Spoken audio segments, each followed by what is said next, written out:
Welcome to the Compliance 911 Show, a no-nonsense podcast discussing hot topics for today's busy compliance professional. It's everything you wanted to know about regulatory compliance, but we're afraid to ask. And now, here are your hosts, Dean Stockford of M&M Consulting and Len Suzio of GeoData Vision.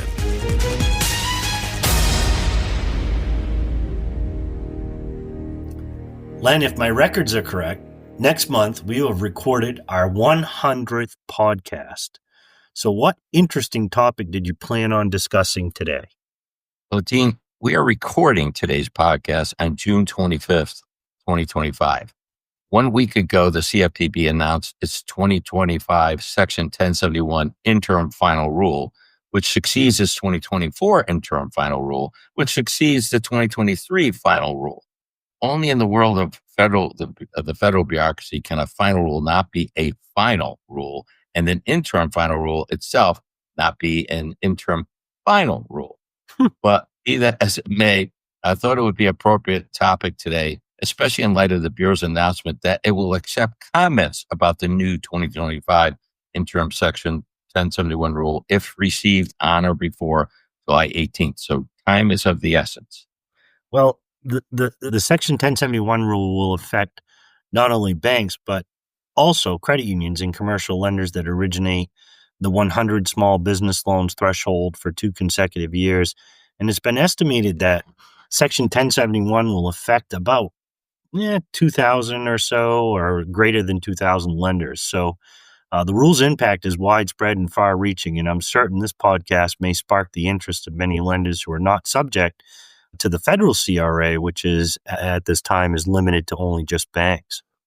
Well, I agree with you, Dean, and this is going to be a much more complex topic than usual because the 2023 CRA rule also will be repealed, and an NPR related to that rule is expected to be issued shortly. But as of today's recording, that NPR has not been published. Making things even more complicated is the fact that the loan data collected under Section 1071 is intended to eventually replace the loan data reported under the Community Reinvestment Act. But let's proceed to address 2 important issues raised by the Section 1071 interim notice of rule. First, the 2025 interim rule applies to any potential covered lender, not just lenders who are included in the stays by the 3 courts in which litigation regarding the 2023 Section 1071 rule had been initiated. This has been an ongoing question, and the answer is now clear. It's not restricted. This proposal is not restricted only to the lenders who participated in the litigation. Second, the major point of the NPR is to postpone the compliance dates in the 2024 interim final rule and thereby provide time for the CFPB to revise the 2023 Section 1071 rule. Effectively, the NPR proposes delays of the 2024 compliance dates by about 1 year. When I say compliance dates, I'm referring to the inception of the collection of the required data and then the reporting of that data. For Tier 1 lenders, in other words, lenders who had 2,500 or more small business loans originated for each of 2 consecutive calendar years, the current data collection commencement date of July 18th, 2025 will be postponed to July 1st, 2026. Note that not only is the date postponed, but the new compliance dates all begin at the first of a month, not in the middle of a calendar month as required in the 2024 interim final rule. Also, the first reporting date will be June 1st, 2027, not June 1st, 2026. For Tier 2 lenders, and there was those who originated at least 500 small business loans in 2 consecutive years, but fewer than 2,500 such loans, the new compliance data collection date is now January 1st, 2027, not January 16th, 2026. The first reporting date will be June 1st, 2028. And finally, for Tier 3 lenders, those who originated 100 or more small business loans in 2 consecutive years, the new data collection compliance date will be October 1st, 2027, and the first reporting date will be June 1st, 2028. So, Len, I know when this first came out, there was all kinds of confusion because of the definition of small business. So when you say small business loan originations, what defines a small business loan? Hey, Dean, a small business loan is a loan to a business with $5 million or less gross annual revenue under Section 1071. This is substantially different from the current CRA definition, which includes loans of $1 million or less without regard to the size of the business borrower measured by gross annual revenue. This can cause much confusion, and it also presents a challenge to lenders since most lenders have never compiled lending activity based on the size of the borrower.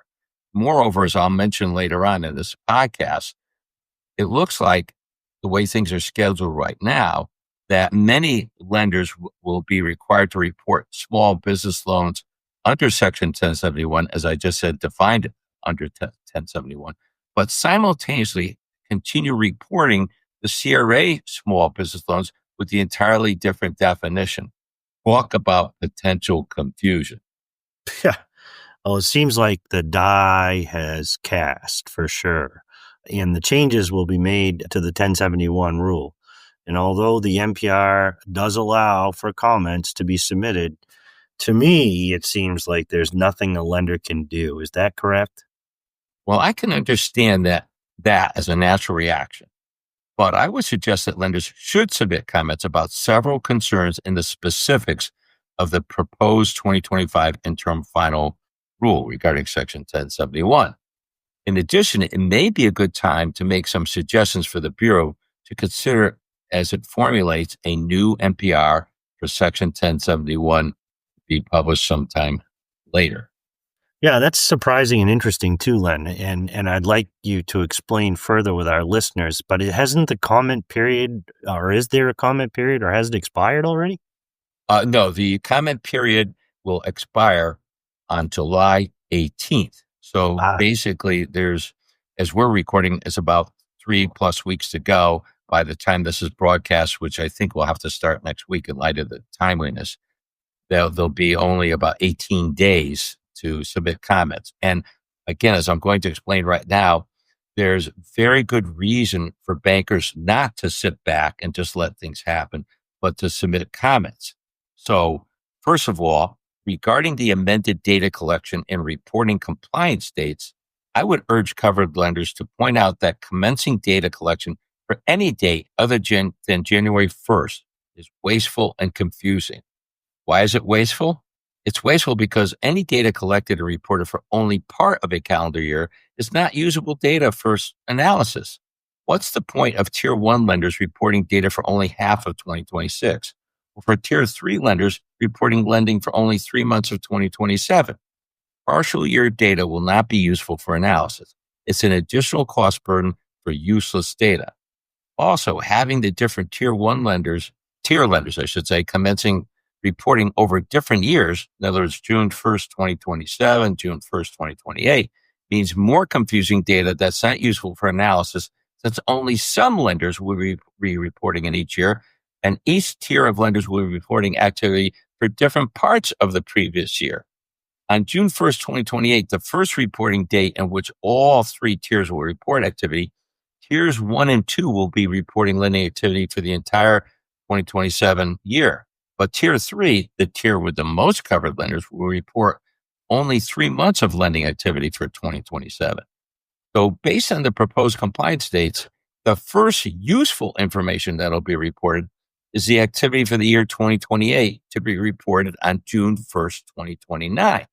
jeez. Now, keep in mind that until the Section 1071 data is universally reported and useful, banks subject to the 2023 CRA rule or the legacy rule will be required to collect, quote, small business loans as defined in that rule, which is radically different from the Section 1071 definition of loans to small business as just mentioned a few minutes ago.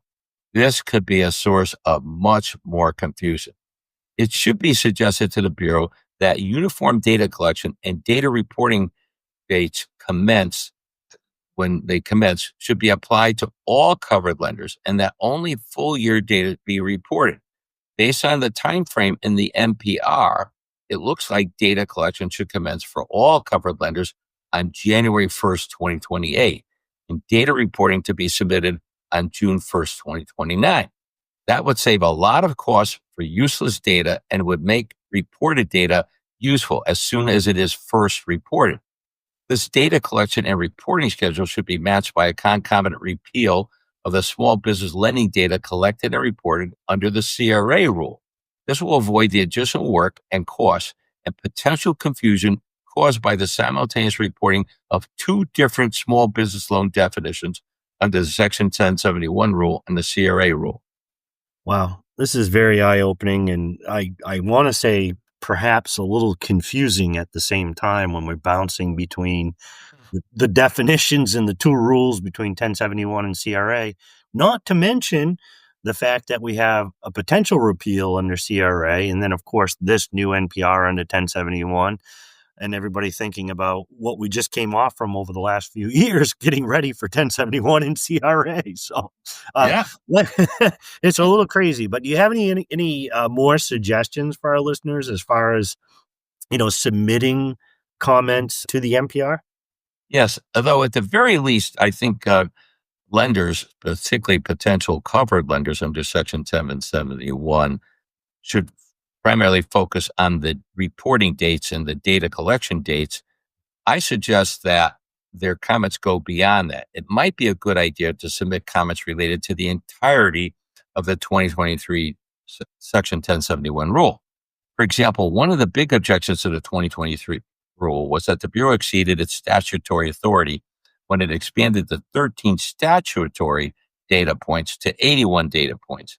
If the Bureau receives many comments about that issue, it may increase the likelihood that the Bureau may trim the data points back to the original 13 points in the statute. Why wait till another NPR is produced? Let's try to influence what the regulators put in the eventual revised 2023 CRA rule. In other comments about the sequestering of the protected demographic information should also be suggested. That information is not available to the credit decision makers. It makes it more difficult to analyze, understand, and correct patterns of lending bias. The hunted data does not require the isolation of demographic data for residential mortgage borrowers from lenders. So why should the Section 1071 data, protected demographic data, be treated any differently?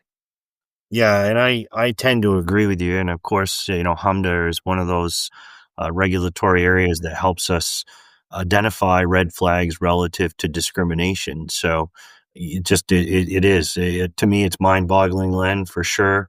But I think given our audience, given our experience, I should say, and what you've gone over today, I certainly think that you've given our audience some things to ponder for sure. And it's been very appreciative, especially for me. So I want to thank you for that. But this is Dean Stockford from M&M Consulting. And this is Len Sizio of Geodata Vision saying, submit your comments to Section 1071 revised interim final rule so you can have an influence on the final outcome. We hope that you found today's discussion informative and helpful. Please let us know of any topics you would like us to address in future podcasts. Thanks for listening to the Compliance 911 Show. If you like the podcast, be sure to subscribe so you don't miss an episode.